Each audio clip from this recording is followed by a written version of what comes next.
Hi friends, welcome to my channel. ಇವತ್ತು ಬಾಳೆಕಾಯಿಂದ ಮೊಸರು ಹುಳಿ ಮಾಡ್ತೀನಿ. ಬಾಳೆಕಾಯಿ ಈ ಥರ ಕೊಯ್ದಿಕೊಂಡಿದ್ದೀನಿ. ಎಣ್ಣೆ, ಕಡಲೆಬೇಳೆ, ಉದ್ದಿನಬೇಳೆ, ಜೀರಿಗೆ, ಸಾಸಿವೆ, ಸಾಲ್ಟು, ಚಿಲ್ಲಿ ಪೌಡ್ರು, ಮೊಸರು, ಕೊತ್ತಂಬರಿ, ಕರಿಬೇವು, ಸ್ವಲ್ಪ ಶುಂಠಿ, ಇಂಗು, ಒಣಗಿದ ಮೆಣಸಿನ್ಕಾಯಿ, ಈರುಳ್ಳಿ, ಅರಿಶಿನ. ಅಷ್ಟು ಆಯಿಲ್ ಹಾಕ್ಕೊಳ್ಳಿ. ಚಿಲ್ಲಿ ಪೌಡ್ರ್ ಹಾಕ್ಕೊಳ್ಳಿ, ಸಾಲ್ಟು ಚೆನ್ನಾಗಿ ಮಿಕ್ಸ್ ಮಾಡ್ಕೊಳ್ಳಿ. ದೋಸೆ ಹೆಂಚಿಕೊಂಡು ಒಂದೆರಡು ಸ್ಪೂನ್ ಅಷ್ಟು ಆಯಿಲ್ ಹಾಕ್ಕೊಳ್ಳಿ. ಈ ಥರ ಎಲ್ಲ ಬಾಳೆಕಾಯಿ ಬೇಗ ಬೆಂದೋಗ್ಬಿಡುತ್ತೆ.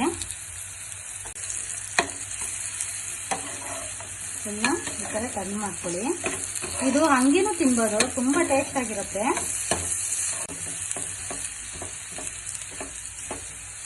ಒಂದು 5 ನಿಮಿಷ ಫ್ರೈ ಮಾಡಿದ್ರೆ ಸಾಕು. ಬಾಳೆಕಾಯಿ ಬೇಗ ಬೆಂದೋಗ್ಬಿಡುತ್ತೆ, ಜಾಸ್ತಿ ರೋಸ್ಟ್ ಆಗೋದು ಬೇಡ, ಟೇಸ್ಟ್ ಆಗಿರಲ್ಲ. ಈ ಥರ ಫ್ರೈ ಮಾಡ್ಕೊಳ್ಳಿ. ಈ ಥರ ಈಗ ಪಾಂಡ್ಲೆ ಇಡೋಣ. 2 ಸ್ಪೂನ್ ಅಷ್ಟು ಆಯಿಲ್ ಹಾಕ್ಕೊಳ್ಳಿ. ಕಡಲೆಬೇಳೆ, ಉದ್ದಿನಬೇಳೆ, ಸಾಸಿವೆ, ಜೀರಿಗೆ, ಈರುಳ್ಳಿ, ಮೆಣಸಿನ್ಕಾಯಿ ಚಿಕ್ಕದಾಗಿ ಕಟ್ ಮಾಡ್ಕೊಳ್ಳಿ. ಇಂಗು, ಕರಿಬೇವು ಹಾಕೋಣ. ಬಾಳೆಕಾಯಿ ಹಾಕೋಣ. ಸ್ಟವ್ ಆಫ್ ಮಾಡ್ಕೊಳ್ಳೋಣ. ಇದು ಸ್ವಲ್ಪ ತಣ್ಣಗಾಗಲಿ. ಮೊಸರು ಇವಾಗಲೇ ಹಾಕ್ಬಾರ್ದು.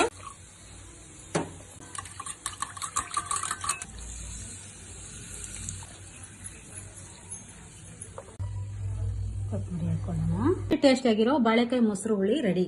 ತುಂಬಾ ಟೇಸ್ಟ್ ಆಗಿರುತ್ತೆ. ನೀವು ಒಂದ್ಸತಿ ಟ್ರೈ ಮಾಡಿ. ಇಂಥ ಒಳ್ಳೊಳ್ಳೆ ಅಡುಗೆಗಳೆಲ್ಲ ನನ್ನ ಚಾನಲಲ್ಲಿ ಅಪ್ಲೋಡ್ ಮಾಡ್ತೀನಿ.